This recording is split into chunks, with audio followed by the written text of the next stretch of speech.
NewsTalk 710 KURV, audio on demand.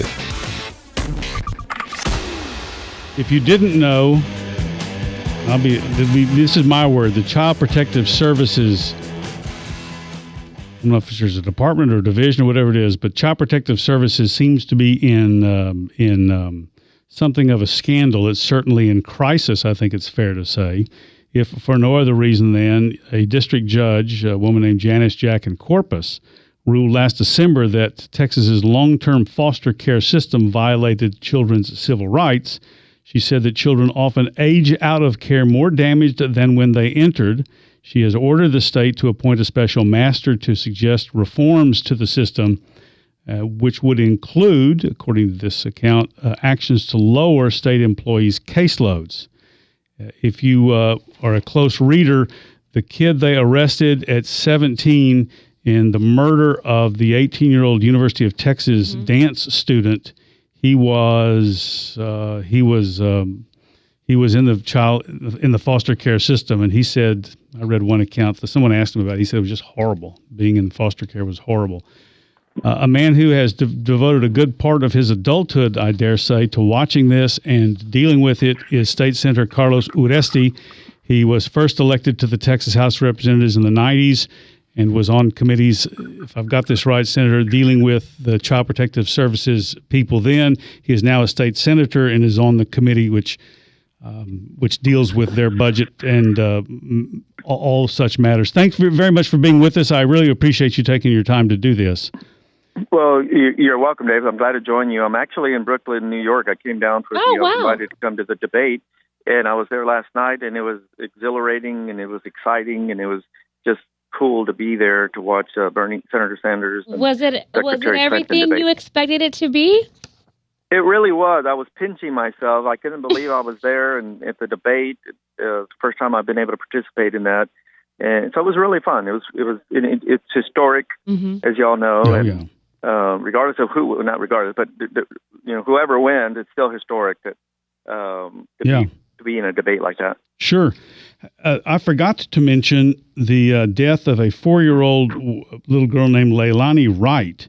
She was beaten, I guess, to death by her mother and boyfriend after they shot up heroin. As a consequence, a CPS caseworker and an investigator got the hook. And the governor has appointed new leadership to the organization. I'm not real clear on the bureaucratic, on the way that it's organized or where it stands. So here's the question. Before you can fix the problem, you have to diagnose the problem. What is the problem from your point of view? Well, there are several issues involving Child Protective Services. I've been working on this issue for over a decade because of a little boy who was 4 years old as well, Giovanni Ochoa, that was starved to death by his grandmother, tied to the bunk bed, and over several months, she literally starved him. And CPS at that time, had they made contact with Giovanni at least once, the little boy probably would be alive. We've come a long way from that point. That was, again, about 12, 13 years ago. And I think the state has stepped up and done a lot of wonderful things, but we still have a lot of work to do. So to your question, to your point, part of the problem, in my opinion, and I've served on the Senate Health and Human Services Committee for almost 10 years, is the high caseloads, and that would result in high turnover as well. So let's say Mary Ann is handling 40 cases, and she gets to a point where she can't handle it anymore, and she leaves. Well, those 40 cases go over to Bob. Well, Bob's got 38 cases, so now he's got 78 cases that landed on his lap.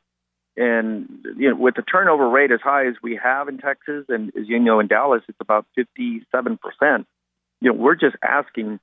We're begging for problems. And the problem with all of that is that children fall. There's supposed to be a safety net that would provide for them, and they're falling through holes in that safety net. Let me take the money issue first, since that's I'm guessing that's what people seize on. There are things that can be fixed with money, no question. But if you give a lot of money to the wrong people in charge, I'm not sure how much that's going to help. What about the caliber of the staff?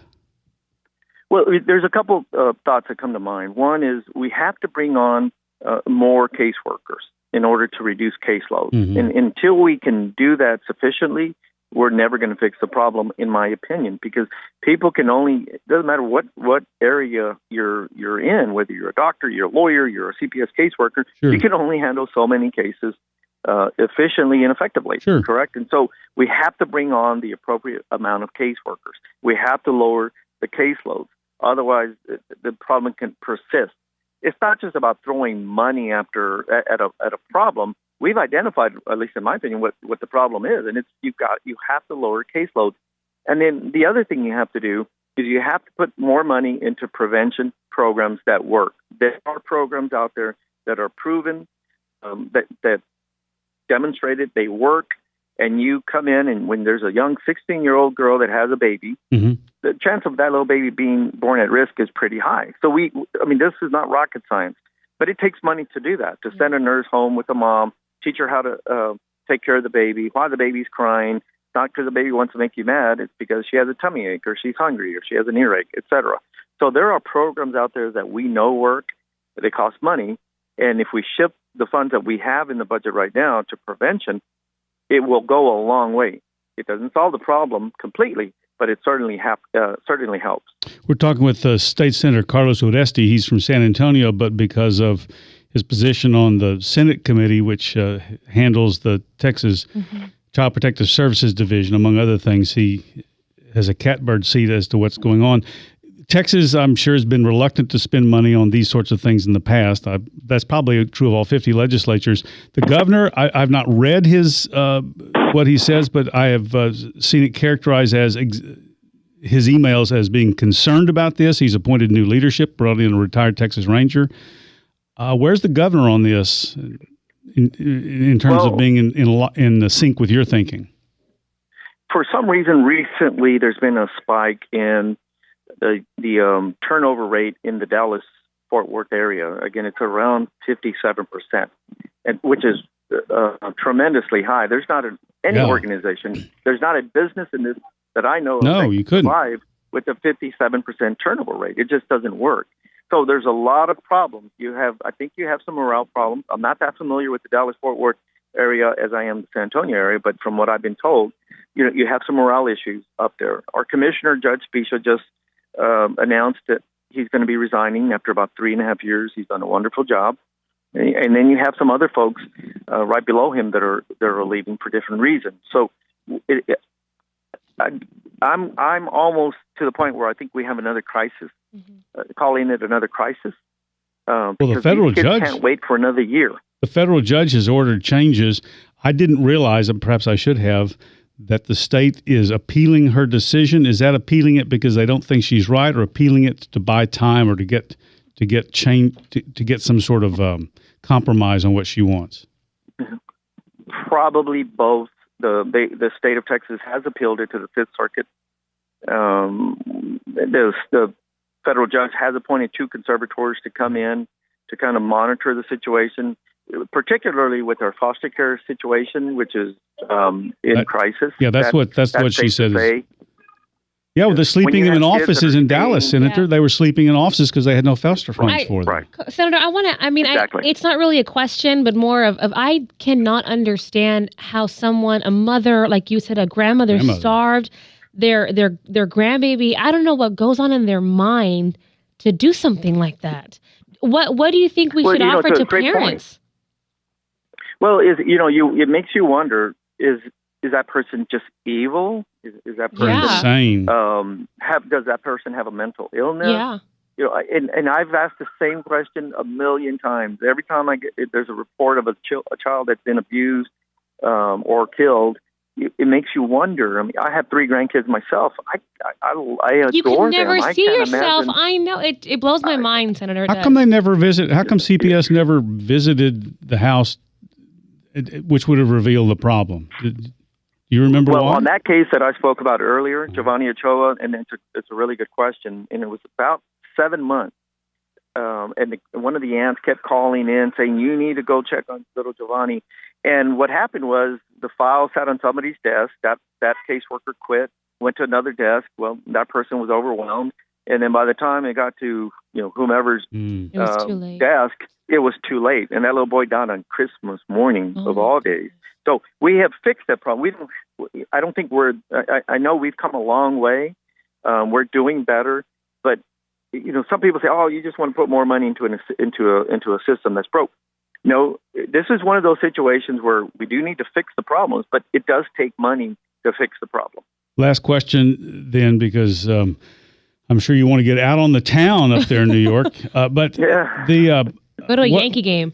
To the extent you can predict it, what is the temperature going to be of the legislature in both houses in terms of appropriating more money or making changes suggested to them in the structure of it?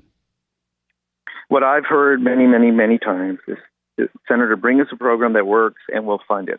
I've brought many programs, and the state has funded some of them, but we really have to put our money where our mouth is. Yes, it is expensive, but what's the value to the life of a little baby that starved to death, or a 3-month-old that's been sexually assaulted? I mean, I could tell you all stories that would make everybody listening cry. I'm not going to do that tonight, but we can fix the problem. To your question, I believe the legislature definitely wants to fix the problem. I'm encouraged by some of the remarks that the governor has mentioned.